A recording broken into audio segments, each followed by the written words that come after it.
trial, by the way. So I'm making sure I'm hitting the right buttons. Do you have any opening yesterday? Not fucking notion, I'm gonna bullshit my way through it. Fair enough.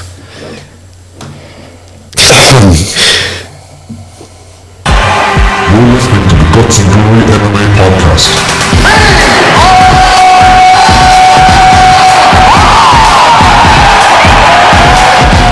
Hello and welcome back to the Guts and Glory podcast. I am Paul O'D and I am joined in the hot seat this week by Greg O Sullivan. How are you doing, Greg? That's all right, yourself? Doing very well. This is actually Greg's debut performance on the podcast, but it's not his debut on the channel. But we will get to that during the podcast, and we will be touching on the Bellator bantamweight Grand Prix and of course the action from last night, so stay tuned. I want you to fight with Chuck. I think he just blew his wad there. Anderson Silva, you absolutely suck. Where you at, McNuggets, you fucking piece of shit? I'm killed with all the gods. Gods recognize gods. This is number one bullshit. You can't stop this Indian Express. So generally we would kick off the show and do our news and do our other bits and then get to the fights. Yeah. But I think given what went down last night, we need to talk about UFC 269. Yeah. Absolutely fucking bananas. Yeah. So naturally you're going to look to the main event, but there's no other place to start than the co-main event. Yeah. And Amanda Nunes losing her crown to Juliana Pena. What did you make of that moment? Just crazy. It really was the biggest what the fuck moment. Yeah. It just, from start to finish, it didn't look like Nunes, I didn't think, she usually very, the round one maybe small bit, but usually she's just, round one finished, dominant, no questions asked. But, I don't know what happened last night. It's one of those though, right? And this seems to be the narrative coming out today. Everyone's commenting on Nunes' performance. Pena, and I have to say as well, during the week as this rhetoric was coming out that I'm going to face her in the middle, I'm going to swing with her, and she's going to break. Yeah. I was almost at the point of laughing every time she said it, because I was like, it's unfathomable that someone at 135 pounds is going to go in and do that to Nunes. This is the girl who also did that Cyborg. Yeah. I mean, she stood in the pocket with Cyborg and knocked Cyborg out. So it was almost unfathomable that someone would go and do that to her. Yeah. So I was laughing all week. She called it, and she went out and did exactly that in the second round. So it would be kind of remiss of us to harp on how bad Nunes looked without mentioning that Pena literally called her shot and did it. True. I think there's actually one stage of the fight, I think it was in the second round, where it was literally just jab for jab, and I was like, how is she still standing from getting jabs from Nunes? It's what is happening, Well, what's crazy there is Pena was coming off better of those, she was being marked up and dinged up. Yeah. But every jab that hit Nunes, you could see her eyes were getting a little bit wider and glassier with every shot. Yeah. And the talks about her having no footwork and just coming in and swinging punches, I think at that point, when we got to that point, which was midway through the second round, she'd already been hurt quite badly by the hands of Juliana Pena. Yeah, definitely. And it was just, I don't know, I said it to you beforehand, I've been watching MMA a long time, and you can point to different things, Matt Serra knocking out GSP, Holly Hearn knocking out Ronda Rousey. Yep. There's several other examples of it, but I genuinely believe this to be the biggest upset in the history of MMA. Yeah, I'd probably agree, I think, there are some contenders for that title, but I think just yesterday night, Juliana Pena knocking out Nunes, I think it takes it really. There was just, I didn't see anyone knocking out Nunes or finishing Nunes anytime soon, and the fact that she went in and did it, it's fucking crazy, really. It's bananas. Yeah. We're talking about a girl who, Andy Hickey, our stat man, has this fascinating stat that he came out with last year about Amanda Nunes. She's the current bantamweight champion and has beaten every previous bantamweight champion. She's the current featherweight champion and has beaten the two previous featherweight champions, and she's also beaten the long-time reigning flyweight champion in Valentina Shevchenko twice. So she'd almost beaten every champion across 3 weight classes, with the exception of Miko Montagna and now Juliana Pena. That just goes to show how dominant she is. Yeah. Like you mentioned previous about Anderson Silva and Chris Weidman being yours up to this point, the knockout and whatever. Anderson Silva, look, he was so dominant as a champion, and he was also jumping up to light heavyweight and looked unbeatable at light heavyweight. But he was, not that I'm going to say that it was less of a shock at the time, but Chris Weidman was going in there, this unbeaten guy, and there was a bit of hype that he could be the guy. At least that was the narrative being spun. I mean, there was nobody this week, not a single person in the MMA community, although I'm going to tip the cap to one person, but outside of the one person I know of, there was nobody saying Juliana Pena had a chance. I have to say, from the Fight Gods podcast, Mr. Will Getling apparently called this one and said that that Juliana Pena would finish her with strikes. I don't know if he was smoking weed when he made this prediction. We did make this prediction. He was the only person that actually believed Juliana Pena when she was talking about it. But if I know Will probably watch this later, but he's not online now. But fair play to you, Will, if you called that legitimately. I didn't see that episode of the podcast, but it's fucking insane if you do call that. Yeah.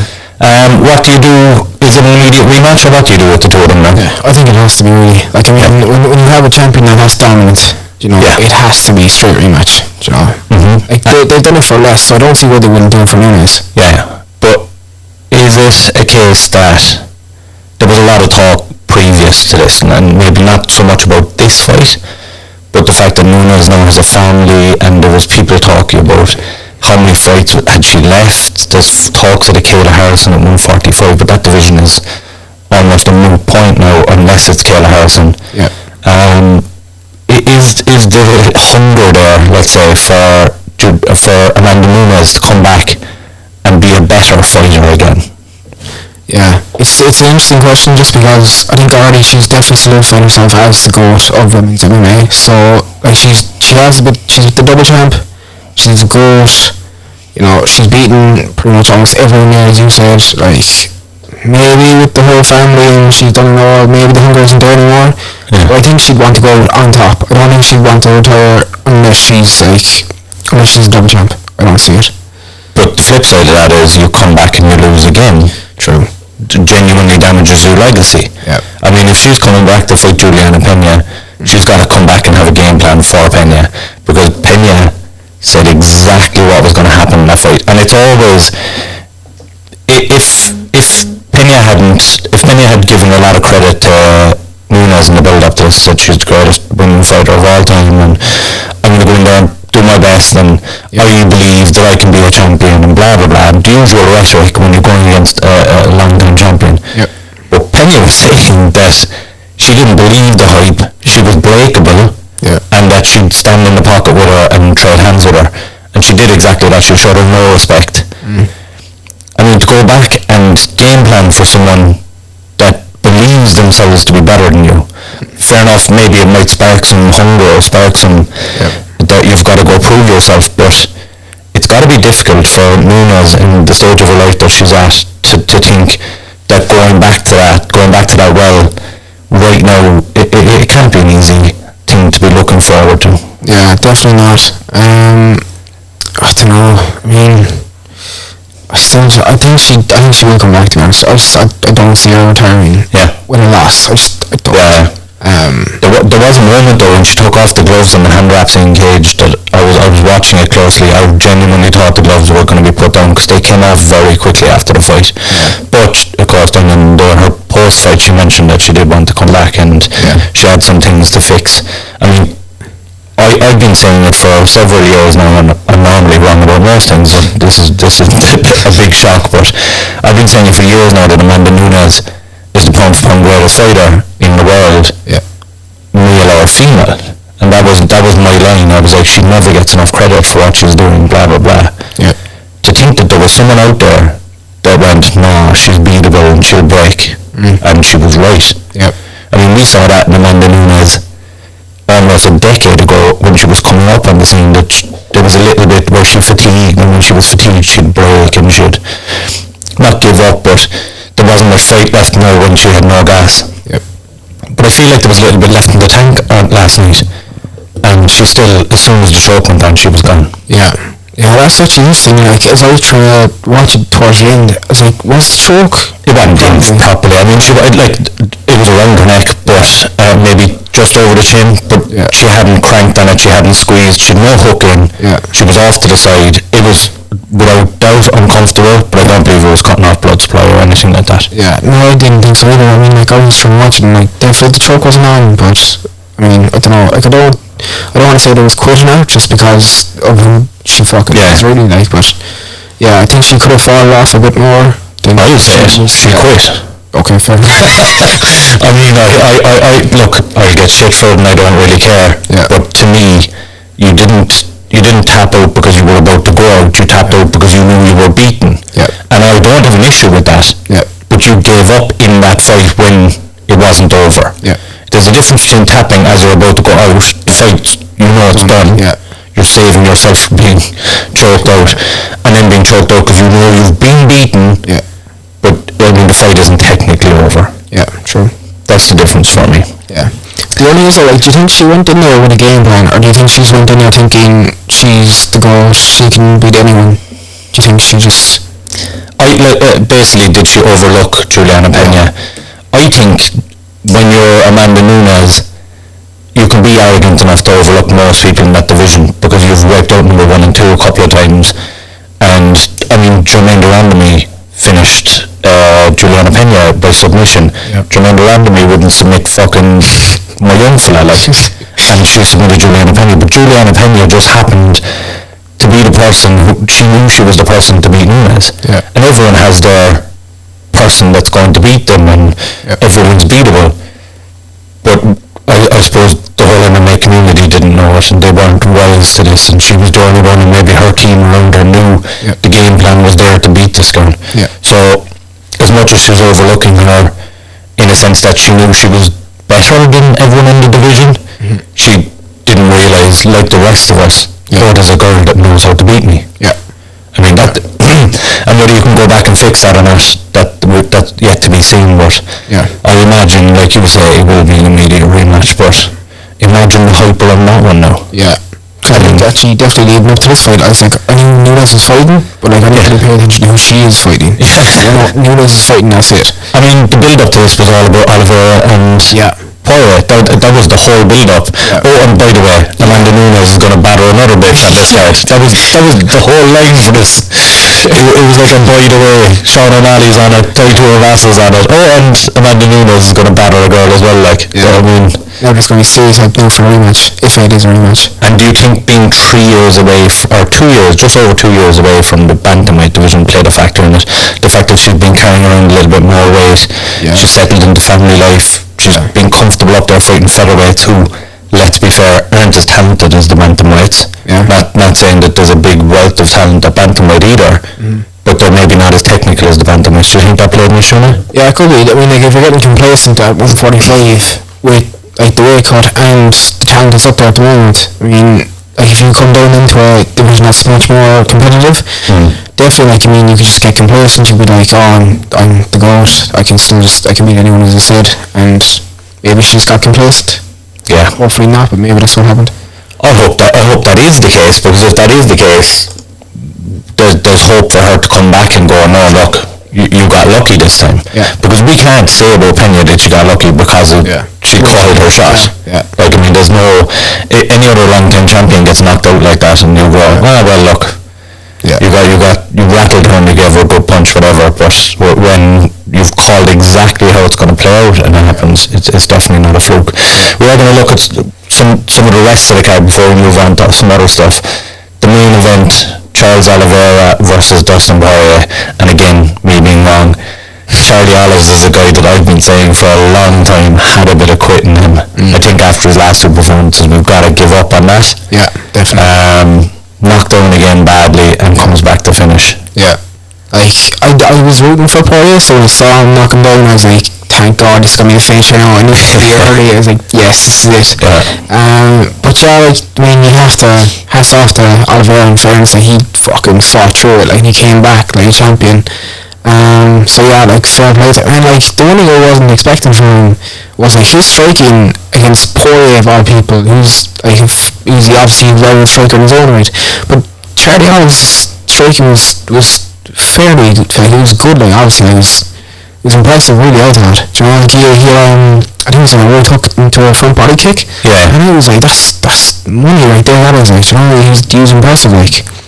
Yeah, it's again, I'll go back to I've watching him over the last few fights. Not that I've discredited that he belongs at that level, but I think I was looking at other fighters as the guy. Yeah. All along, maybe you're Justin Gaethje, you're Dustin Poirier, you're Conor McGregor until Conor McGregor got beaten by Poirier, and there was a couple more guys up there that I just thought had a little bit more than Charles Oliveira. I keep saying Charlie Olives, I need to drop that as well because I need to put a little bit of respect on it now. But it was the fashion that he's able to put away Michael Chandler, following after that then you have Dustin Poirier. I mean, the guy is beating legends of the sport now. Yep. Absolute Legends. And what was it, his 28th UFC fight? Yeah, that is crazy. It's insane. No, he won it on his 29th UFC fight. I mean, the guy just looks like he's getting better and better. Yeah. I don't know what we're going to do with the lightweight division right now in the state that it's currently in. Do you think it has to be Justin Gaethje next? See, when people say that, it's kind of noisy just because you've said this, yeah. He's got one win, he's fighting for a title. How is that fair? Like, do you know, it's like you have people like Makachev and Benail Dariush and all these fights coming up, and you're just going to give it to the fella that just fought once.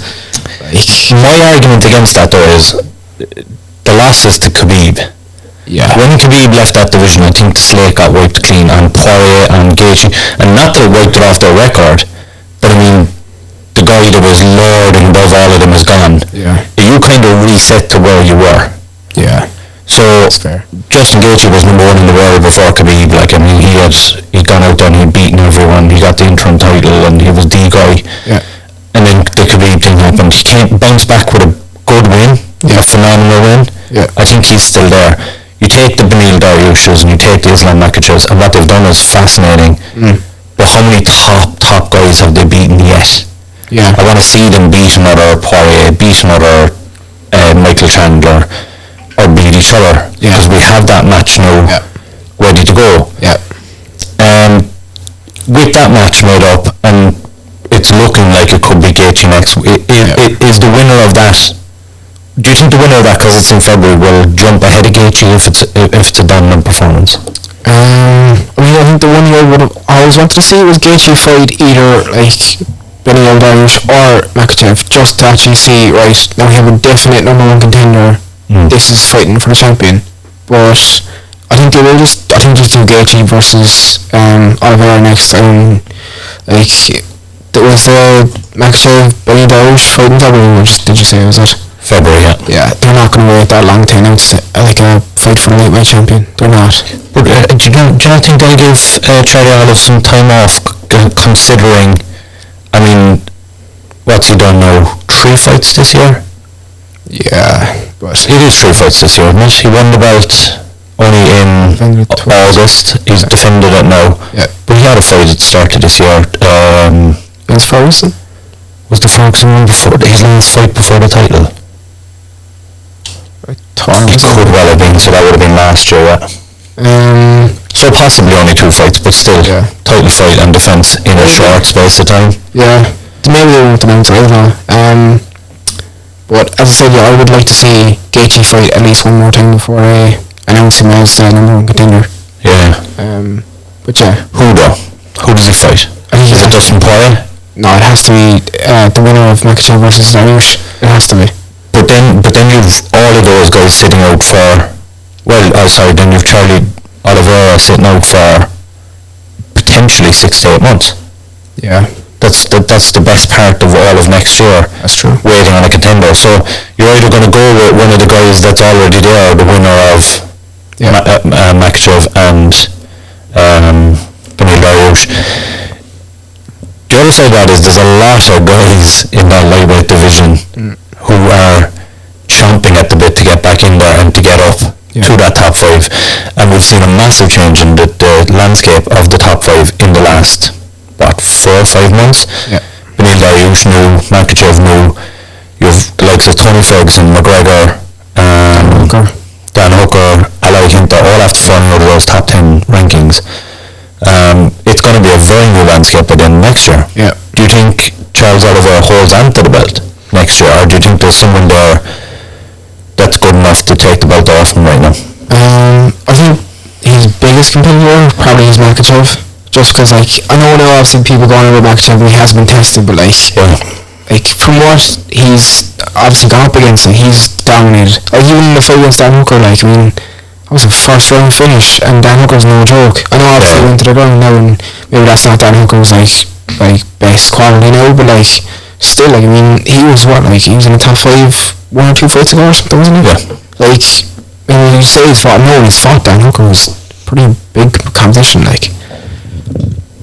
Yes and no. I agree with you that Dan Hooker's up there and was top 6 up 2 years ago.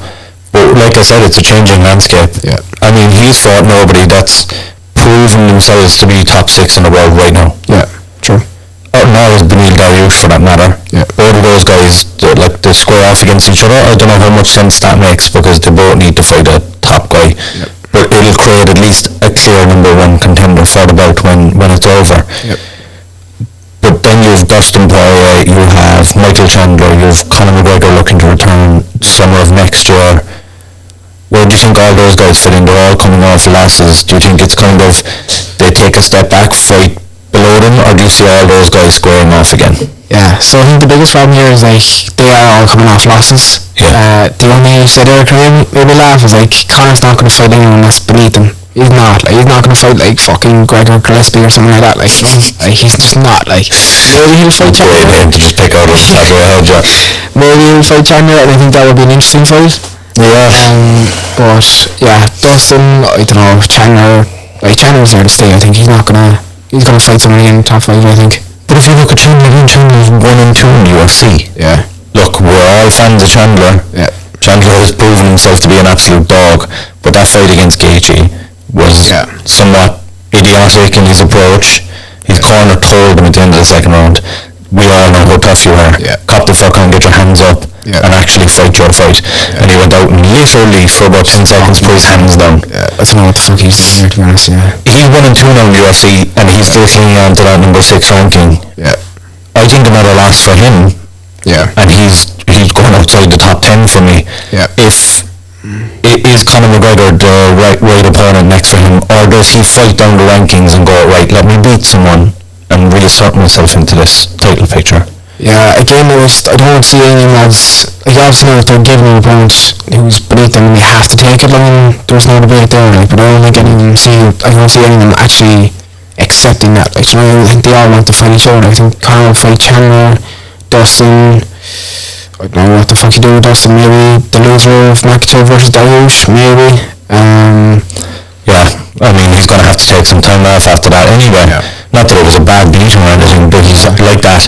This year alone, if you think about his year, fought Conor McGregor twice and then fought for the title at the end of the year, and it was only late last year that he fought for the title as well against Khabib. So they're 4 massive fights. He's in the 2 biggest pay-per-views of this year, and then he fights Khabib and Charlie Adams for the title either side of those 2 fights. He's going to want to take 6 months off, come back a little bit stronger. I think, like you say, a loser of someone, or even whoever loses between Gaethje and Charles Oliveira, if that's the next fight, someone like that. Or maybe Michael Chandler could be the guy, if Michael Chandler still wants to hang about in that top 5. The fact that neither of them is matched, maybe that's the way to go. Definitely. The only one I was actually I wanted to see was, is he thinking about retiring? Was the winning I was kind of thinking about, I don't know if he would, but it was just the way, as you said now, he fought for the title twice in the last 2 years. He's had big money fights, and he's financially stable. It's just, I thought now with the loss yesterday, I was like, Christ, is this gonna be it, Yes, I can see where you're coming from, but I think his whole narrative narrative that he's spun for the last 2 years about destiny and his road to the title, I think losing these 2 title fights, in his mind, he's so mentally strong, adds to it. Okay. Do you know that when he does come back, he's still the guy, and he's still, you know, going for that title, and he's still within reach of it. I think if he has a couple of bad losses, we could see a change, and he's talked previously about going up to 170 and things like that. I don't think he's leaving the sport just yet, but I do think he's going to come back from this with the mindset of I can be champion again. But if he loses again, we could be gone up to 170, or we could be gone for good, we don't know. But true. I can see him coming back and making another shot at it, definitely. And let's be fair, he was damn close to finishing that fight in the first round. Very close, yeah. And again, that just speaks to Charlie. Oh, Jesus Christ, I need to stop saying that. Charles Oliveira's resilience. In fairness, I mean, like Charles Oliveira a couple of years ago, that was the man would have quit, and as I said. Exactly, yeah. So like, in fairness, Charles Oliveira, like he did stay in that. But a move to 170, I think, is the wrong thing for Dustin. I mean, like, if you can't beat Charles Oliveira, you sure as hell can't beat Kamaru Usman. Like, there's no way. Not Kamaru Usman, but there are some very, very, very fun fights up there for him. Yeah. Like, I mean, Cowboy. Yeah. You've maybe got someone like a Jeff Neal who fought last night. Sure. Would be a phenomenal fight, just stylistically. Yeah. They're both snipers, but Poirier's going to get in his face.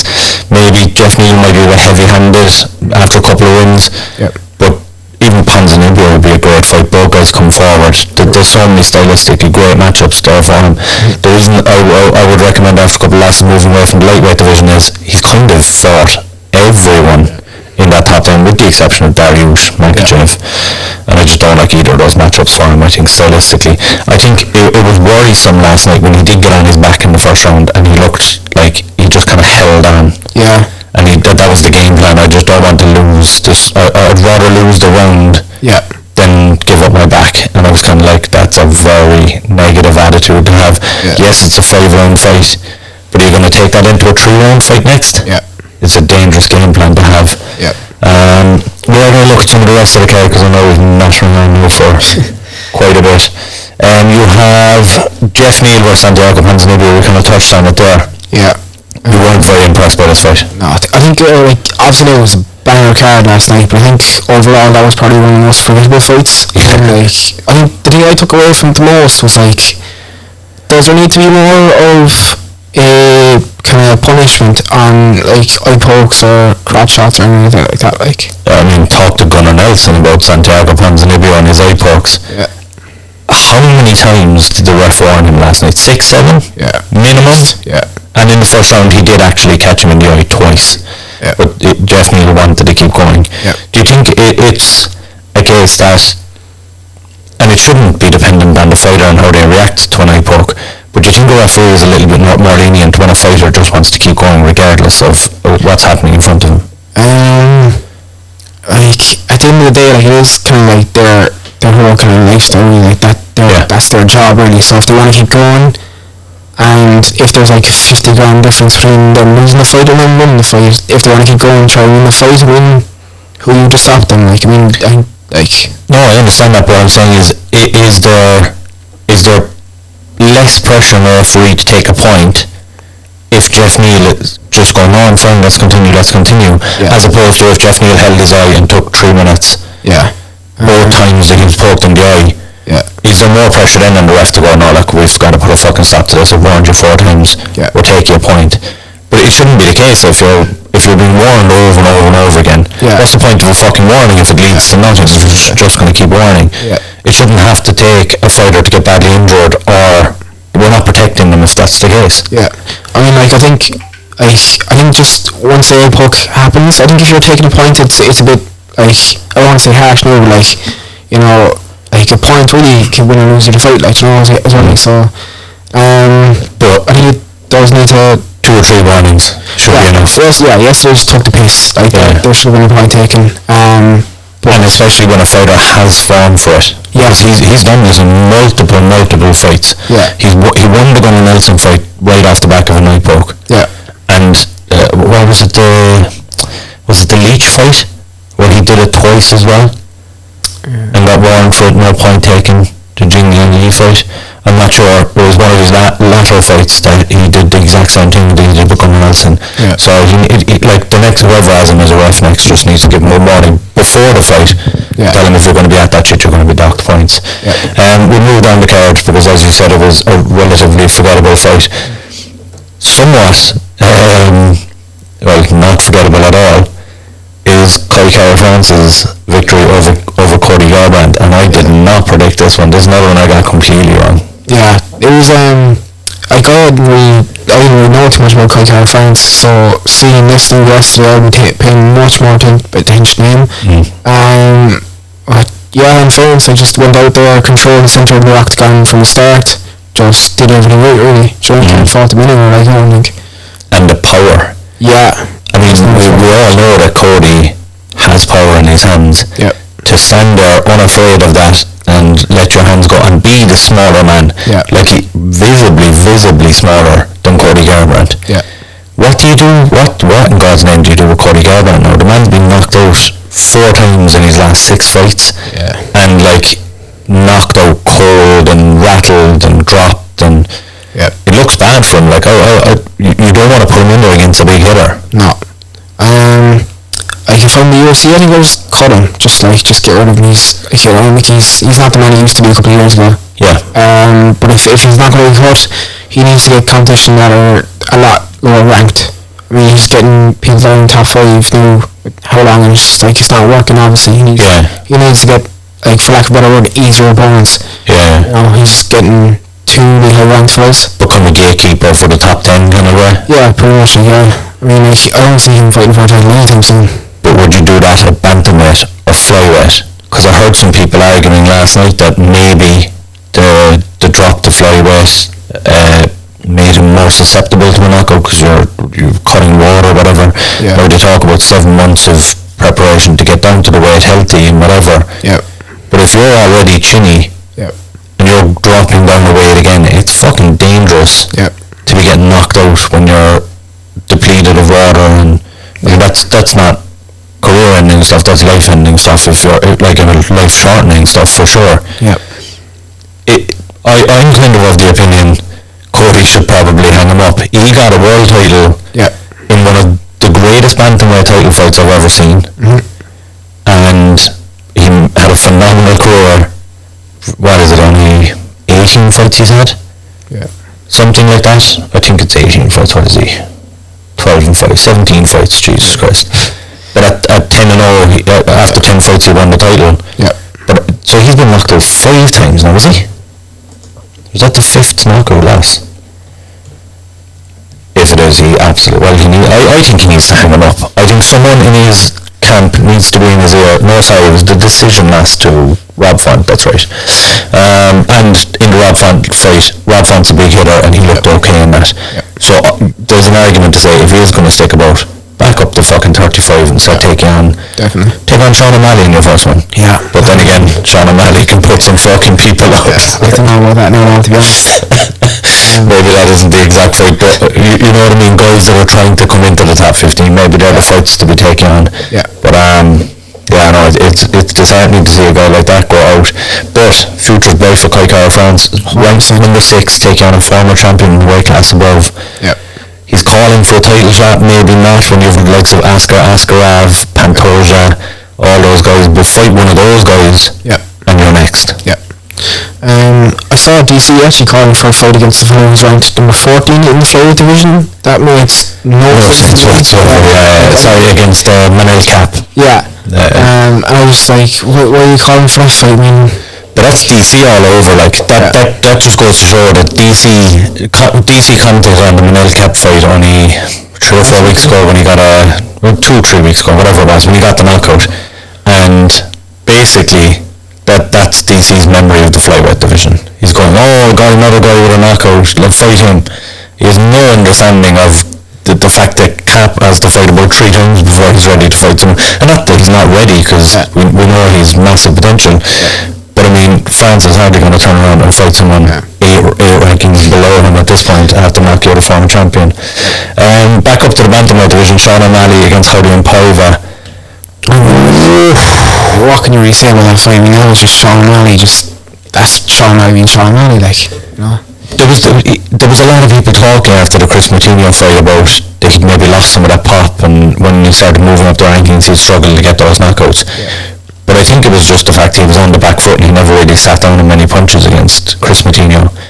If you look at this, the minute he planted his feet and threw hands, every one that landed when his feet were planted were killer blows, and just completely rattled Howling Paiva.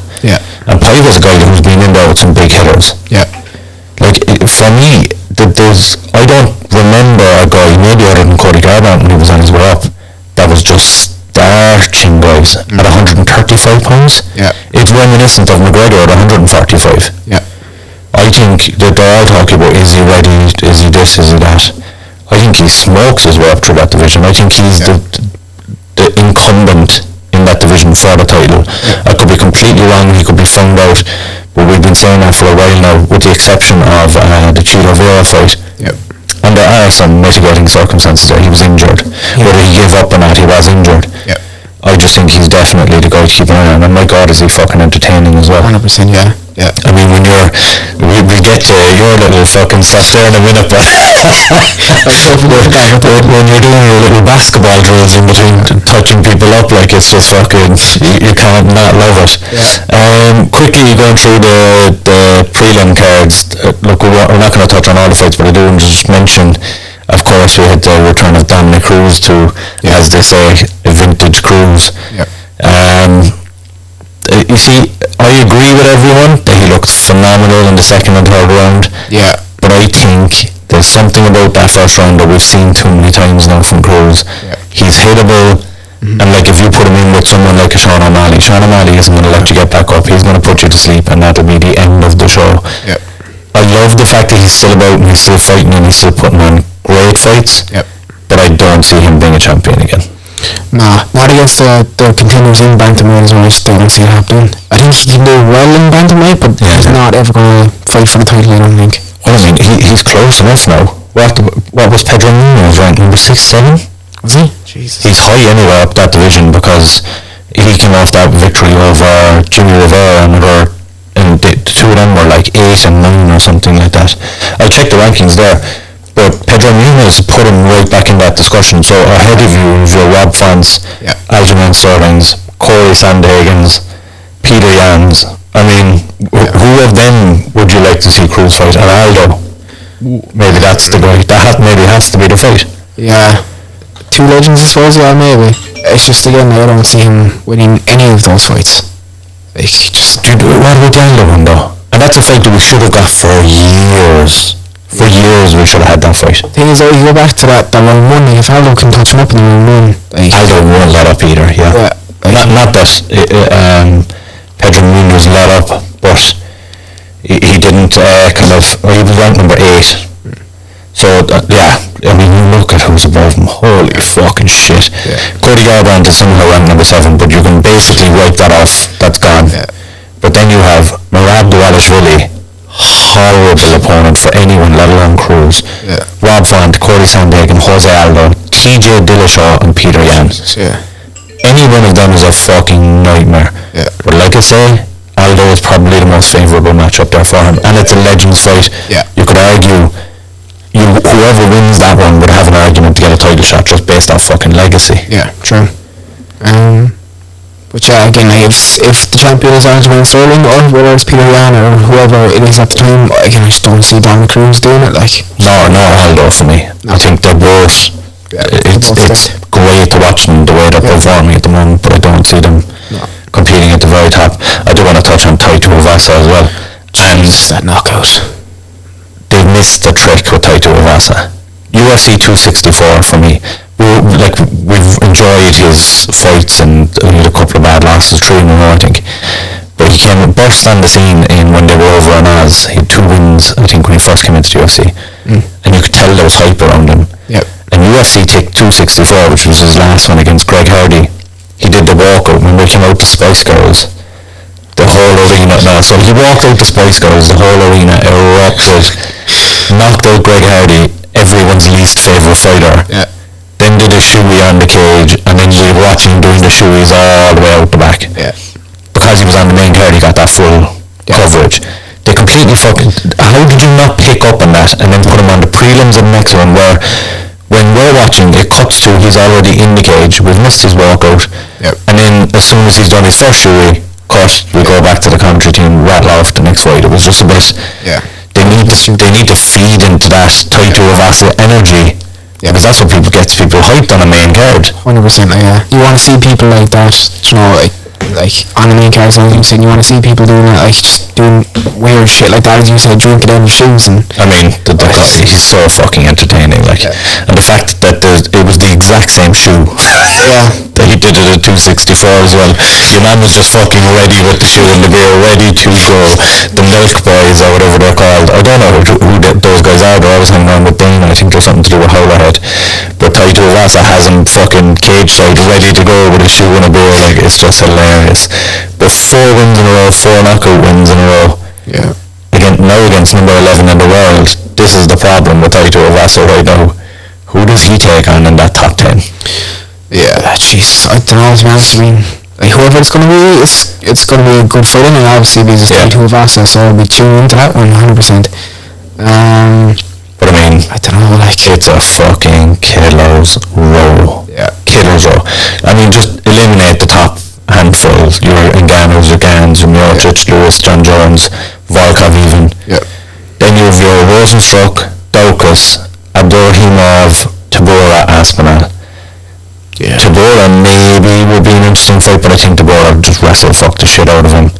As much as he's he's a low centre of gravity and he's hard to take down, Tabora is so good at that game. And then your Aspinall, I don't want to see him for Aspinall, because then you're taking away 2 contenders that are coming up and 2 entertaining fighters. And same with Daukaus. The both guys that are right there. So that leaves you with Abdurrahimov and Rosenstruck, and maybe they'll be interesting fights, but I think it just might be a bit too soon for Taito Uvasa. I'd like to see him, and he kind of, he didn't say I don't want to fight. He just went, when they asked him, you're ranked number 11, or who do you want to fight next, kind of insinuating, call someone out in the top 10. He was like, that's not my job, I'll fight whoever, I'm just in here to have some fun. And do you know what I mean? He was basically saying, come on, keep giving me some fun fights and let's fucking keep this party going, like. Some more knockouts. I'll fight someone like Walt Harris though, he's ranked number 13, or Sergey Spivak. That's another knockout, and another fucking dozen shoeys on the road of the fucking octagon. He's there for he reminds me of Mark Hunt. He's there purely for entertainment value. Now, Mark Hunt came close to winning a fucking title somehow. But Taito Uvasa needs several more fights before he's ever considered for anything like that. But he's there for entertainment value, and he needs to be on every fucking pay-per-view against some bum heavyweight, knock him out and get the fucking crowd going. Just as you said, I'm saying there, I'm thinking, where is Chris Barnett ranked? Chris Barnett? He's not even ranked. Isn't he? That would be a fun fight though. That would be hilarious. But I mean, you're going to give... The problem is Taito Uvasa now ranked 11. Can you put Chris Barnett in there this soon? You'd have the same problem with him then as well. But maybe down the line that would certainly be a fun fight. And the only other quick ones I want to touch on, Bruno Silva and Andre Munoz with 2 fantastic finishes. Bruno Silva with the knockout. That guy, man, does he have fucking power in his hands. Jordan Wright brought it to him, and he was back against the cage and just started fucking teeing off and swinging. And Andre Munoz, the guy who snapped Jacque's arm, almost doing the same thing to Eric Anders, who's a staple of that division. Those are 2 guys definitely to keep an eye on at 185 pounds. And you could argue maybe those 2 guys against each other next. But, like, striker versus grappler, one of them's going home in a fucking body bag. Like, it's 2 phenomenal guys. And 2 youngish. Actually, no, Bruno Silva is 36, I think, isn't he? Jesus. He just came to the UFC very late in his career. 32. Okay, so still young. So young in the sport. But both guys young in this middleweight division, 32 and 31. That'd be a phenomenal fight. I'm not a matchmaker, but if I was, that's the one I would be making. We do need to touch on some other stuff, because we did say there was other stuff we were going to mention, and we're going to bring up your debut performance on the channel, which we mentioned earlier. So it's your first time on the podcast, but you're not your first time on the channel, because as you will have seen, that we're running a festive fight series, each individual fight from the Winter Hour Season 8 finale that we ran here in SPG Cork City, myself and Liam commentated on. a phenomenal night of fights. Brilliant. But we put up your first fight on Friday. Yeah. A good performance. Yeah, I was happy enough. You're like hesitant to what I'm going to say. I know what's coming now. I was worried for it anyway. So I'm just going to play a little clip here from the beginning of the third round of Greg's fight. Though he kind of brought his leg straight up in front and got spun a little bit. Feel free to comment More to the outside. Missed the point. I was thinking, this actually just don't fucking hit me in the face. He's his chin a little bit more. I'd really love to see him press forward for a clinch. I can actually still hear Fiona in the background just calling for more violence. Yeah, that was fun all night long at that event, to be fair. Pointing. Yeah. Please explain the pointing, because it's the most cerebral thing I've ever seen in my fucking life. We'll point as well the fact that you did fight twice, and your second fight will be on the channel. We're not going to comment too much on that, so people can tune into the channel and watch your second fight. But this fight is available now on the YouTube channel if you want to go check it out. He's certainly fun. But we need to chat about the pointing and the because it's Nate Diaz-esque. Yeah. But Nate Diaz does it with a smile. You did it with an almost serial killer look in your eyes, like, yeah, that hurt you, and I'm going to fucking make it hurt some more. Yeah, it didn't mean to come off that way. It meant to come off. It 100% came off that way. Just. Yeah, I mean, like if anyone knows me from sparring or from rolling on, like I'm a prick really from just like from like just shit talking point of view. Yeah. Like I enjoy the shit talk, and I enjoy like that much, like that adding a little bit of pain to it, like. Yeah. So that was really, do you know, that's the type of fighter I am. If I hurt you, I'll let you know I hurt you. Like, you know, that's what I do, like. And you had a bone to pick up myself and Liam as well about our commentary. Yeah, so he kept saying that I was calling out everybody and I was shit talking everyone, and that is just absolutely not true. Because I only call out people, I know this for a fact, and I stand by this. I only call out people that were absolutely bigger than me. So how many times you called me out? I lost count, to be honest. Like, that was just one of my favourite parts of the whole entire experience. Like, every time I was up on the mat with a camera, I got a fucking call out. It's your turn next, bud. So yeah, like, it was kind of calling out you, it was calling out Finn there, it was calling out Phil, I was calling out all the bigger fellas really, because I was like, I think I just had something to prove being really small. I was up there, I was like, you know, like... So you're dispelling the rumour that you called out a 59-year-old man who's that is slightly smaller than you. Which camera am I looking at here? That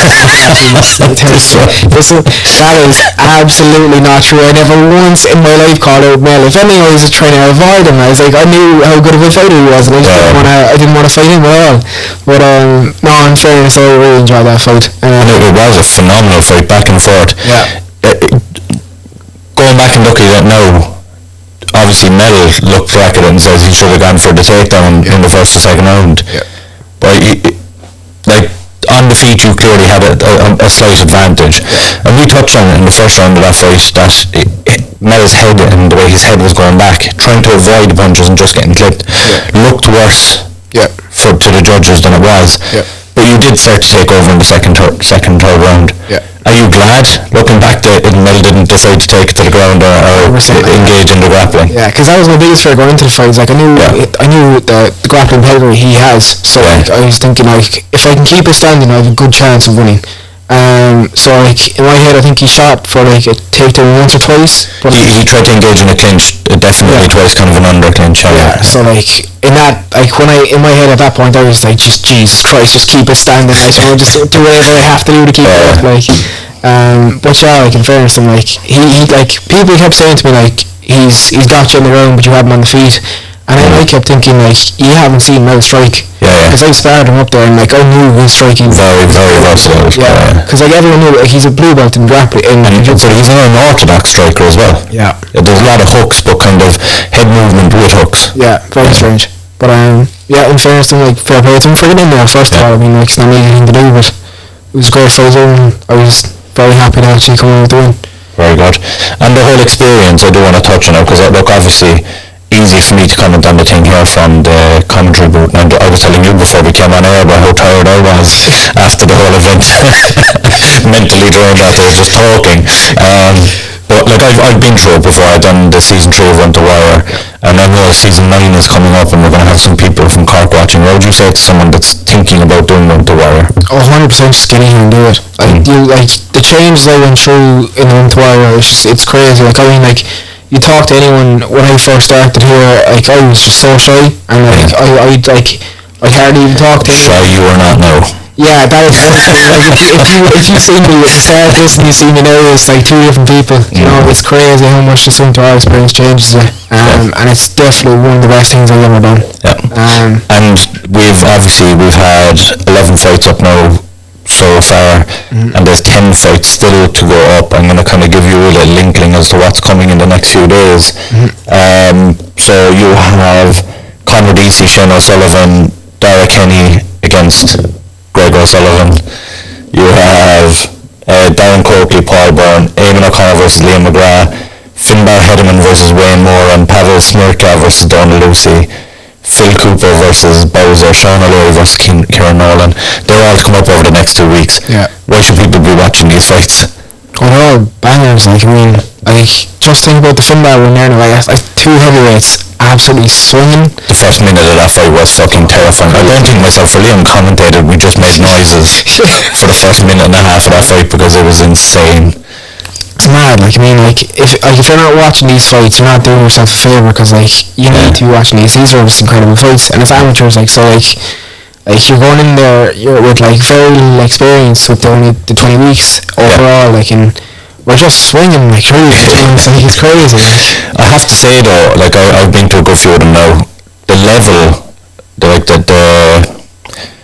level across the board in the 21 fights that we had was higher than I've seen before. And I've been up to Belfast, I've been to different Run to Wire events, and the level was just absolutely phenomenal at it. Do you think that was because it was in-house, it was behind closed doors, or do you just think that, look, obviously you're all very talented, but do you think the fact that everyone stepped up on the night and performed so well on the night might have played a factor, the fact that it was the way it was done, kind of in-house? And I think the biggest thing really was like hats off to Liam, and like the coach we got really was stellar. Like, there was no one that did that 20 weeks that wasn't a good fighter. Like you could step in there against anybody and it would be a good fight just because we're all well trained. Like, it's like there's no bad fighter in the whole night, I didn't think. You know, and even the lads that came down from Dublin, they were brilliant as well. Like, and weirdly as well, because they're the kind of the things you can't predict.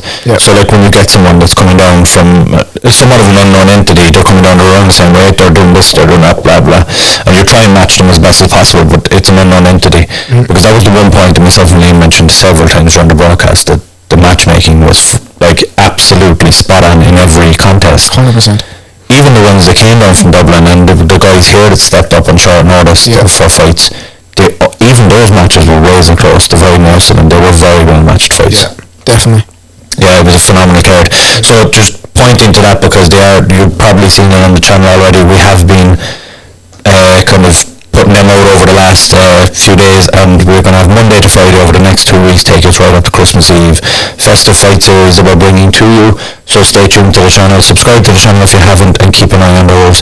Before we go, we are going to touch on the bantamweight Grand Prix coming up in Bellator in 2022.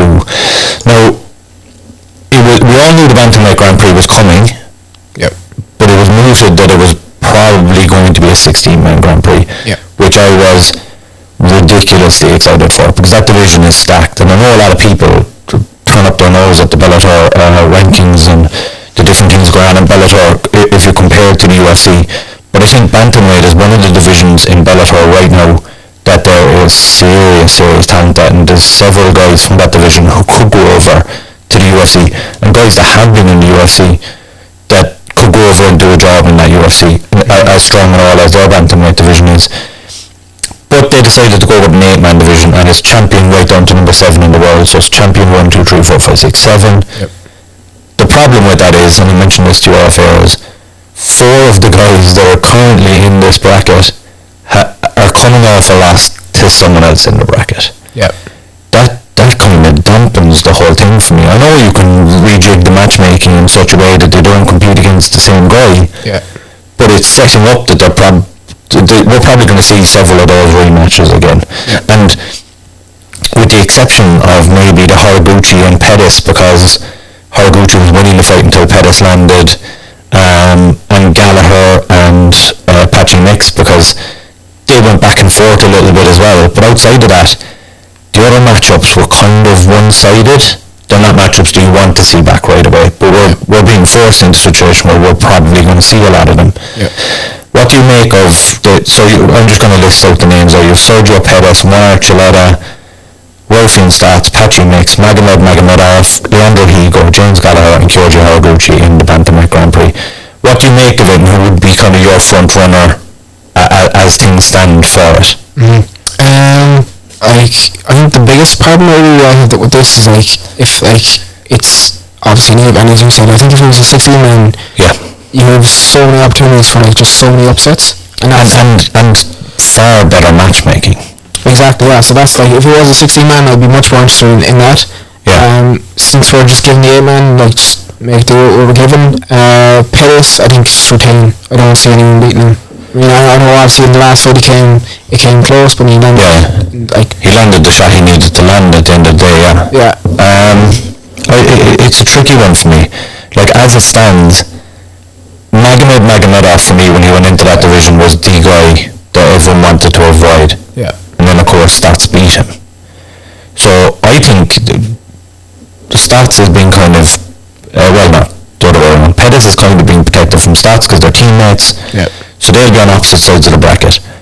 If they put Magomedov on the same side as Stats, I can't see him winning it because I think Stats does the same thing to him again. But if they put Magomedov in the side of the bracket with Sergio Pettis, he's getting to the final. I don't see anyone else in that top 8 who's stopping his takedowns and stopping his control other than Rolfian Stats. Now the argument is that Rolfian Stats could just sail to the final and beat him in the final anyway. But there are bad matchups then for Stats in that division. The likes of Archuleta would give Stats problems and has done before. Leandro Higo would give some problems to Rolfian Stats. There are some interesting matchups there. I don't know how they're going to set it up, but it's just not as entertaining as we said it would have been as a 16-man. What do you think of James Gallagher's chances in it? Because obviously James is the local boy, done good in Bellator, coming off a loss, still gets his place in that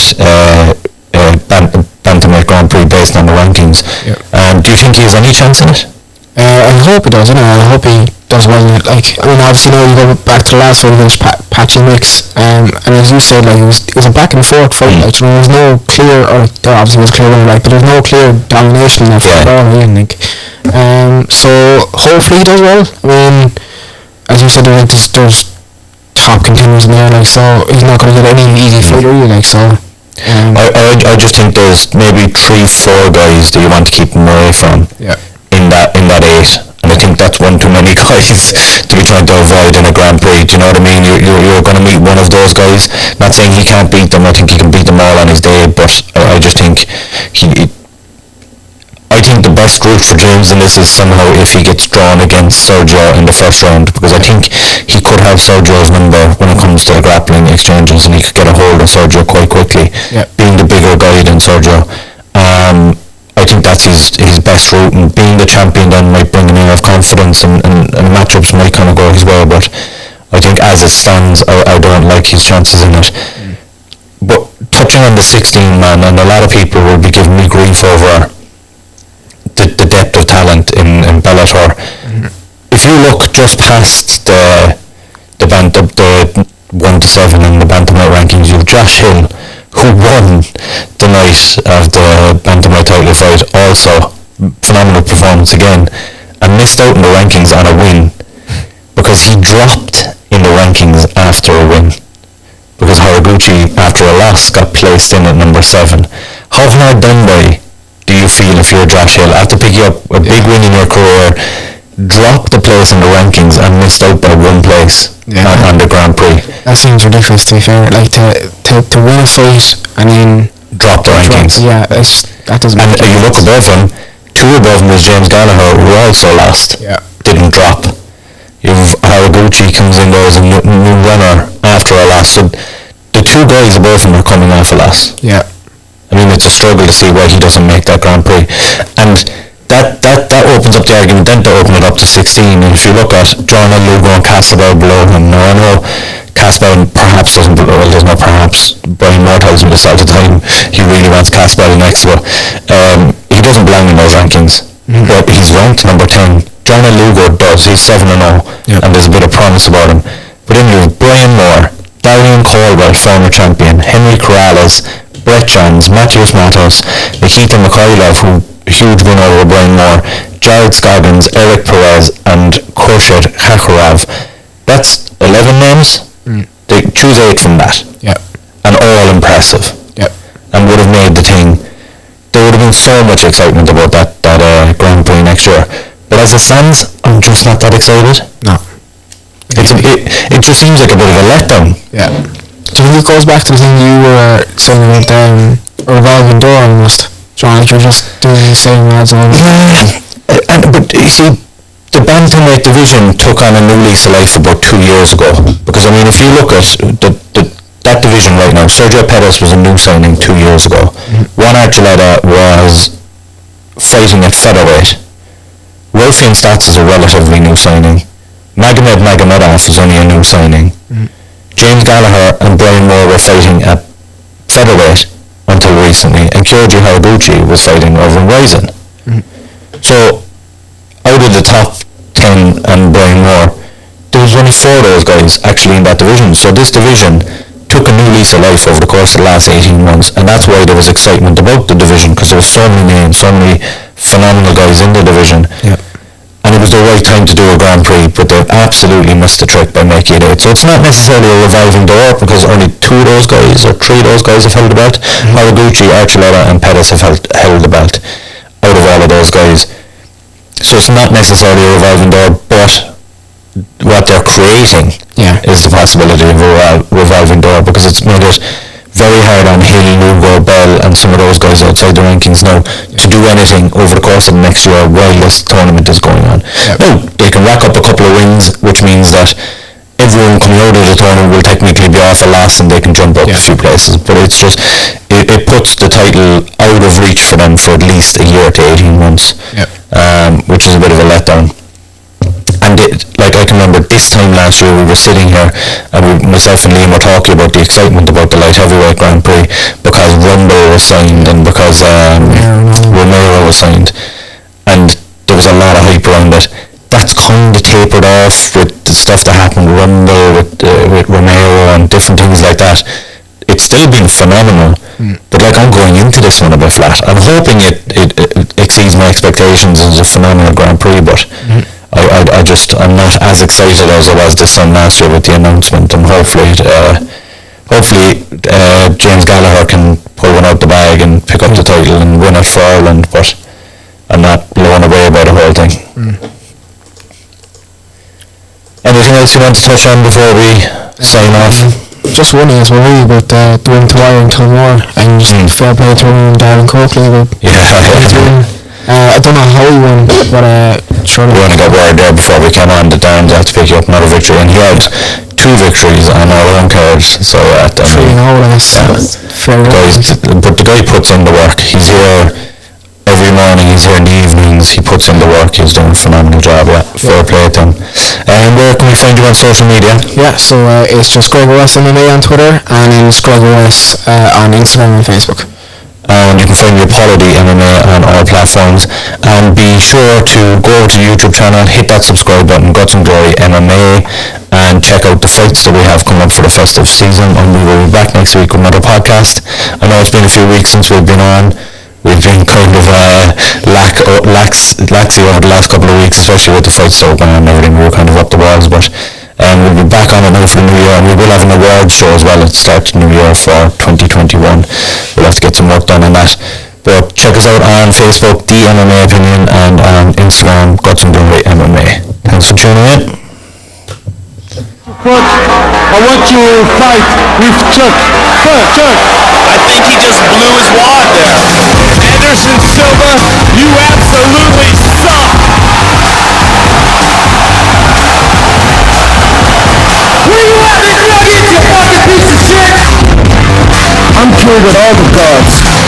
Gods recognize gods. This is number one bullshit. You can't serve us in the express. True, motherfuckers. I don't have much left to say other than you have seen nothing yet.